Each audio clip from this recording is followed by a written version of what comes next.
2 minutos nos separan de las 9 de la mañana. Como les adelantamos, recibimos al doctor Juan Cristina, responsable del Laboratorio de Virología Molecular de Facultad de Ciencias de la Universidad de la República. Hay muchos temas para conversar, la campaña de vacunación, la tercera dosis, cuándo deberamos darnos la cuarta dosis, qué pasa con la vacuna de los niños.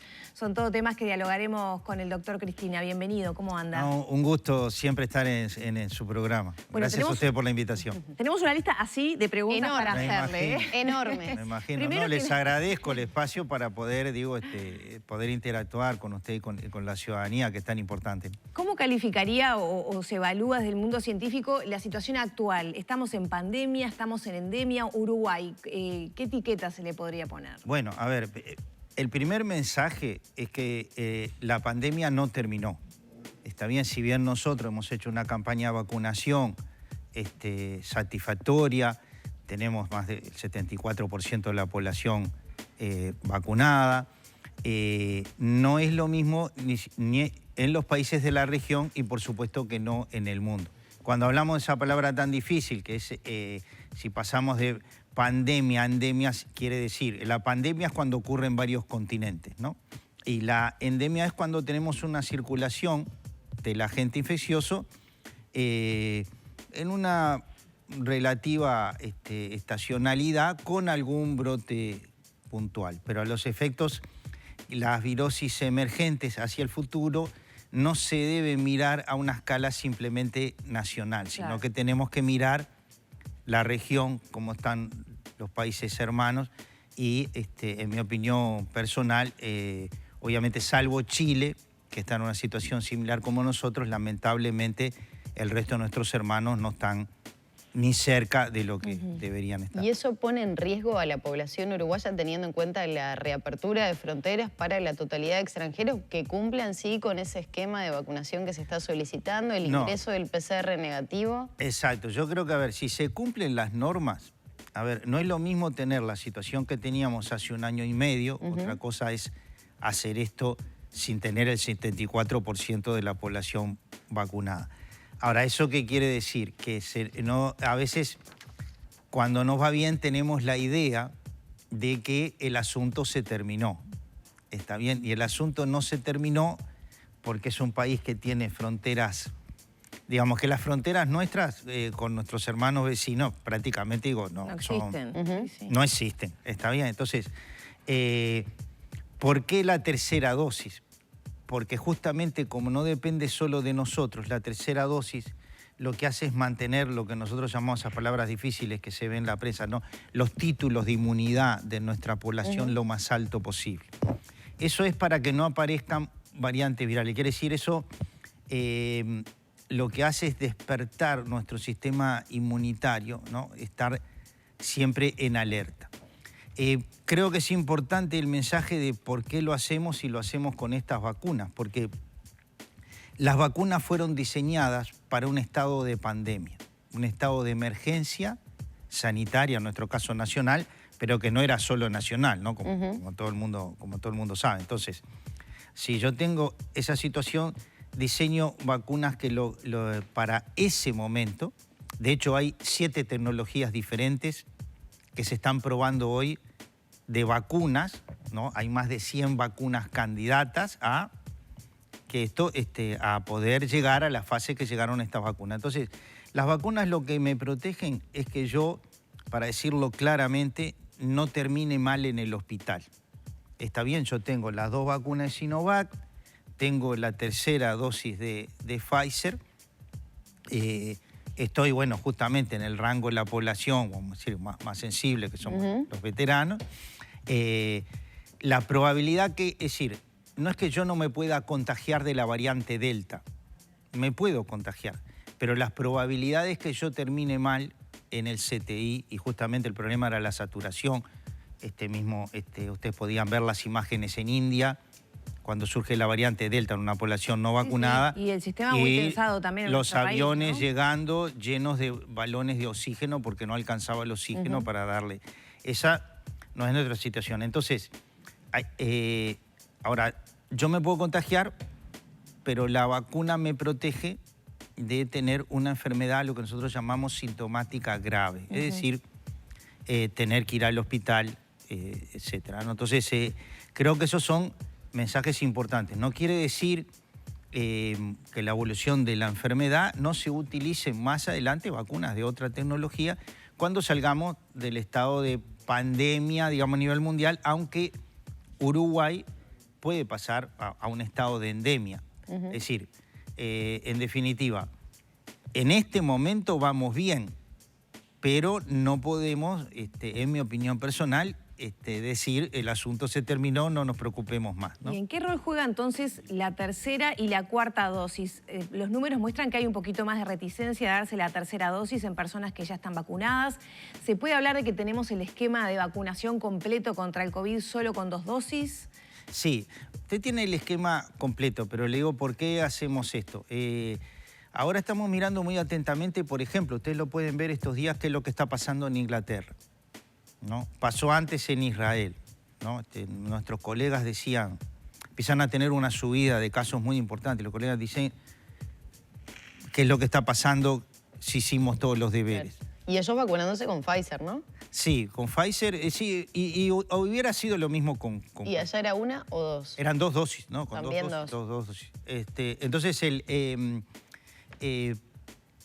cada tantos meses el sistema inmunitario, vamos a decir, nuestra defensa contra el COVID, la producción, digamos, de esa alerta, aunque parezca mentira, ¿no? Porque sería muy largo explicar, pero el sistema inmunitario tiene memoria, ¿no? Lo que hacemos con la vacuna es un poco engañar, entre comillas, ¿no? Si ponemos algo o que está muerto, como fuera la vacuna de Sinovac, pero que el sistema lo ve como vivo y recuerda, cuando lo ve, lo ataca, está preparado ya para atacar. Entonces, eso tiene que ver con que se dieron cuenta que los niveles de anticuerpos de la población, como fueron de los primeros países del mundo en vacunar, venían decayendo. Entonces ahí hubo un aumento de casos, que fue un pequeño susto, pero obviamente dieron una tercera dosis y lo corrigieron. Lo que nosotros, cuando uno abre un país tan pequeño como nosotros, pensemos simplemente en la región, donde las coberturas de vacunación, en mi opinión personal, están lejos de nosotros, donde las variantes virales van a seguir circulando. Por ejemplo, ahora estamos viendo una variante que acaba de emerger, porque hablamos de la alfa, la beta, la delta, no van a alcanzar las letras para toda la cadera. Ahora hay una que estamos mirando muy de cerca, que emerge en Colombia, ¿no? Se puede emerger, o sea... ¿Con qué características? Tiene unas características que la capacidad de contagio de esa variante, comparado con las estirpes que circularon al principio de la pandemia, es mucho mayor. ¿Y comparado con la delta? Bueno, con la delta, similar, digamos. Van a ocurrir otras variantes en el futuro. Entonces, la tercera dosis lo que nos hace es hacer una supresión de la población muy grande, en la población uruguaya, de manera de no permitir que surjan nuevas variantes, que circulen nuevas variantes. ¿Pero baja la posibilidad de contagios? Sí, ¿La baja. tercera dosis? Si Baja, yo estoy en contacto con un no? positivo, si estoy solamente con las 2 dosis de Sinovac y tengo una tercera dosis, ¿tengo menos probabilidades de contraer? Sí, porque la tercera dosis lo que hace es volver a despertar el sistema inmunitario y tenerlo muy alerta, ¿no? O sea, eso es, que se llama, esto es un nombre que ustedes van a ver, se llama booster, que en realidad lo que hace es, el sistema inmunitario ya genera una respuesta muy fuerte inmediatamente, porque ya lo ha visto antes. Entonces, eso, estamos seguros que estamos dando la máxima protección a la población. Y además, ayudamos, obviamente, como usted decía, a evitar los contagios, evitar entrar en el circuito. Claro. Obviamente también dentro de esto hay que decir que lo importante a mirar ahora los números es mirar cuántas de las personas que están en el hospital o en el CTI están vacunadas con respecto a los no vacunados. Es decir, la pandemia empieza también a ser, digamos, a tener una incidencia significativa las personas que, bueno, que no hemos convencido, que no, o no se han podido vacunar por razones médicas. Sí, el tema de este corrimiento que estamos viendo hacia los niños, que ya quiero hablar de este tema, pero para cerrar el tema de la vacunación y las dosis, ¿es prácticamente un hecho entonces que todos los años nos vamos a tener que dar un refuerzo de vacuna contra el COVID como lo hacemos con la gripe? No sabemos todavía. Pero Uruguay ya compró las 3.7 por lo menos para el año que viene.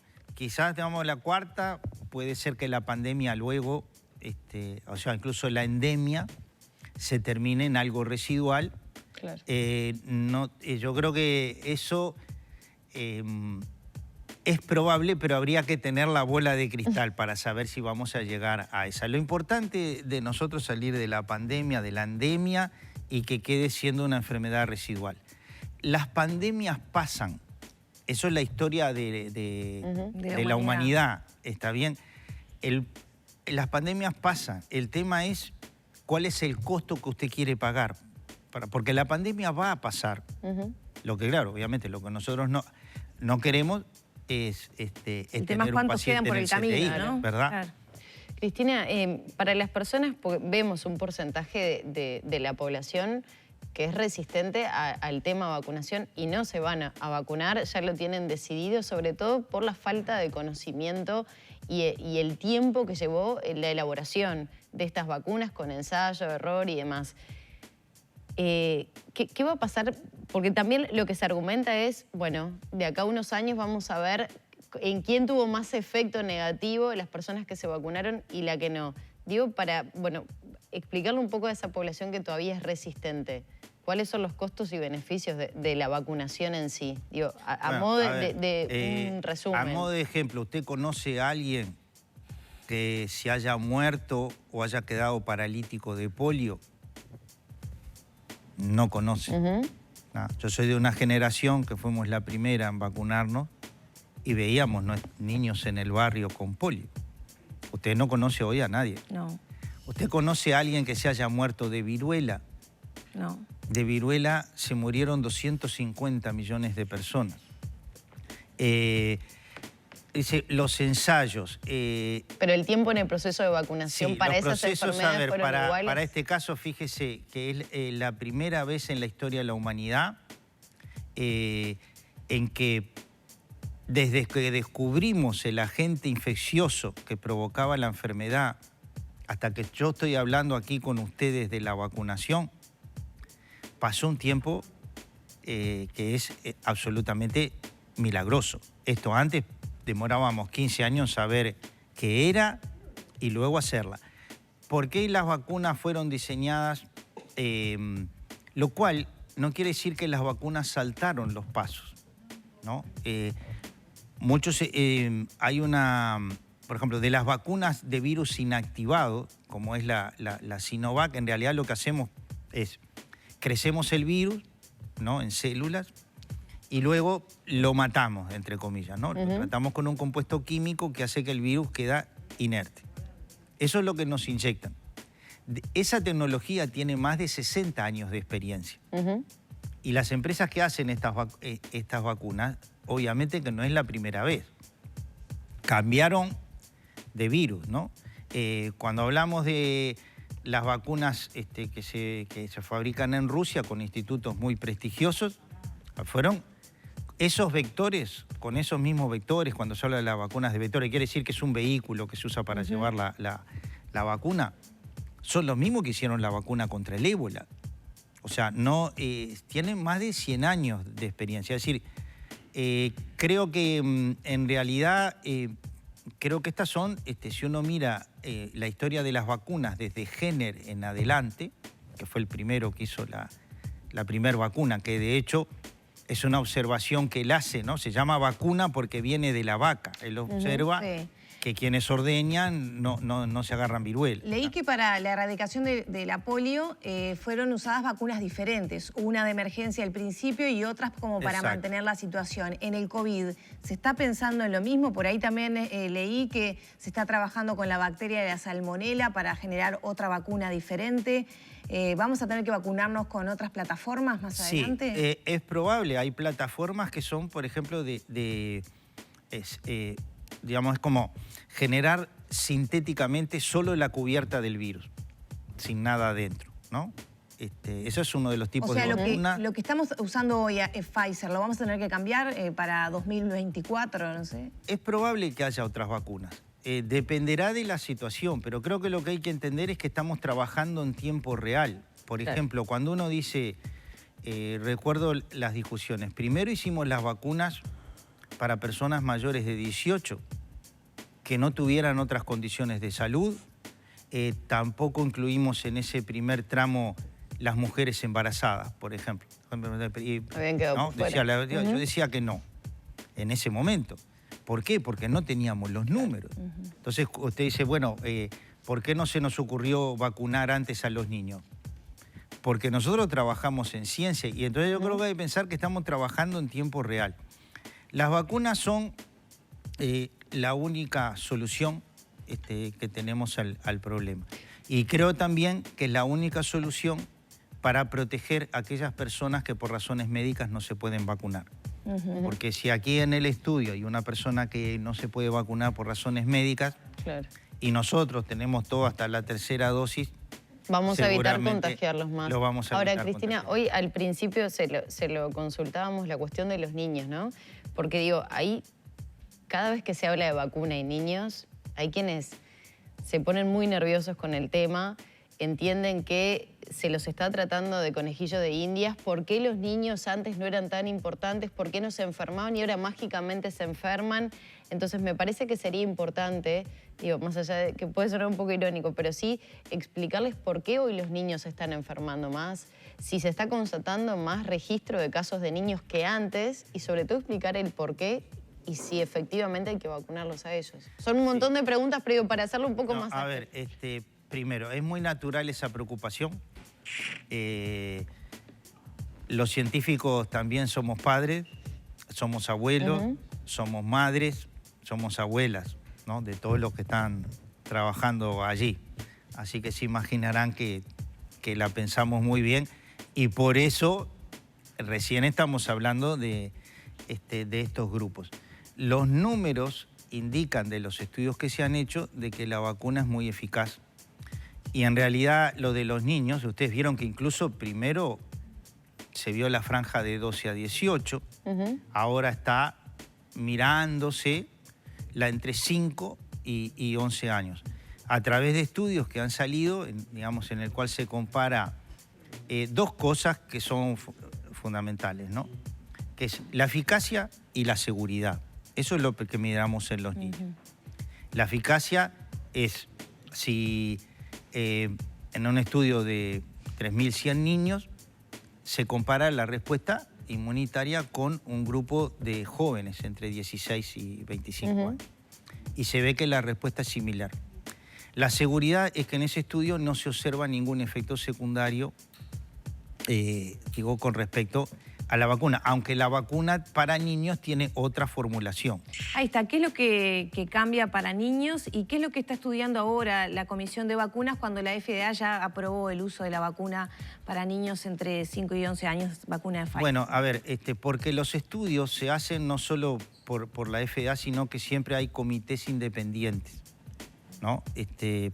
Para tener la seguridad que es una, digamos, que son totalmente independientes. Los colegas que están en la Comisión Asesora de Vacunación están mirando estos datos que yo estoy contando. Entonces, es decir, a veces, bueno, ¿por qué no hay que apurarse?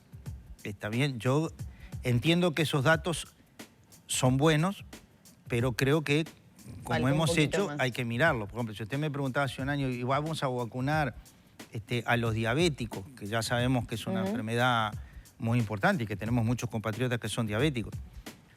Al principio teníamos dudas, hasta que tuvimos un estudio que demuestra que los diabéticos tienen la misma respuesta inmunitaria que los que no somos diabéticos. Entonces, eso es lo que estamos mirando ahora. La formulación es que en vez de tener 30, logramos en los niños esa respuesta inmunitaria, en vez de con 30 microgramos, que nos inyectan a nosotros por vacunación, son 10 microgramos. Y con esa, o sea que hay cierta formulación. obviamente que se está estudiando también los componentes de la vacuna. Hay nuevas formulaciones de usar conservantes que hoy tenemos certeza de que no causan efectos nocivos para la salud. Lo que me preguntabas es que en Estados Unidos se ve un aumento natural. Obviamente no es el grupo de edad, digo, comparado con adultos mayores, ¿verdad? Pero lo cual no quiere decir que los niños, es decir, dentro de esa población no haya un grupo de niños que terminan en el hospital. En realidad es para sacarlos del circuito. Creo que también todas nuestras familias deben entender que, además, yo que trabajo en educación, lo que han sido estos años, ¿no? En materia de educación para los niños, entonces lo que es no solo porque la escuela no es solo el edificio, ¿verdad? Digamos, y yo creo que desde el punto de vista de ir para atrás y para adelante es un tema muy nocivo. Quiero dejar claro que no es la escuela el problema. Eso está demostrado que no es adentro de la escuela, sino lo que pasa alrededor de la escuela y cómo esos niños están expuestos. Entran en los círculos. Cristina, solo porque se lo pregunté hoy y no me quedó del todo claro, ¿el virus mutó hacia los niños? No. Porque ¿hay una resistencia a los adultos o es la misma cantidad de niños que se contagiaba antes? Yo creo que ahí a veces podemos ver más de acuerdo por ejemplo, yo estoy seguro que en Inglaterra uno de los problemas que están teniendo ahora es que había un subregistro de la cantidad de casos. Puede pasar porque llega un momento que el sistema... Pero en Uruguay era 3% y ahora es el 15% de los contagios. Exacto. Entonces, en Estados Unidos han visto un aumento, vamos a decir, significativo en niños, porque obviamente al entrar en el circuito, y otra cosa que hay que decir es como... nosotros acá hablamos de las cuestiones en general, pero nadie va a saber mejor que su pediatra, porque nosotros no tenemos los 3.300.000 historias clínicas. Hay algo que también es un mensaje que hay que dar, y yo creo que es un defecto que tenemos todos los uruguayos, y es cuando usted tiene una duda, lo que usted tiene que hacer es consultar a su médico, ¿verdad? Si usted, obviamente... Hay niños que de repente están sujetos Usted argumenta que los niños volvieron al circuito, al igual que los adultos, y ahora son población de riesgo, igual que son los adultos. Están en el circuito, si bien... Digo, de contagio, riesgo de contagio. No de... Si bien hay niños que llegan al CTI, poblacionalmente el riesgo es de contagio. Claro. ¿Está bien? Bien. Entonces, cuando nosotros más cortemos las vías, podemos volver a la normalidad... digamos, volver a lo que era la vida antes de la pandemia. Y yo creo que también, porque a veces hablamos acá, que obviamente de los daños físicos, pero no hablamos de todos los otros daños que causa la pandemia y sobre todo en esas edades, ¿no? Sí, sí, sin lugar a dudas. Doctor, muchas gracias por estos minutos con la No, Le dijimos que eran un montón de preguntas. Todavía nos quedan, me quedaron algunas pendientes. No, siempre es un gusto venir a su programa. Muchas gracias por invitarme. Le invitaremos entonces en los próximos días. Muchas gracias. Cerramos la entrevista con el doctor Juan Cristina, responsable del Laboratorio de Virología Molecular de Facultad de Ciencias de la Universidad de la República.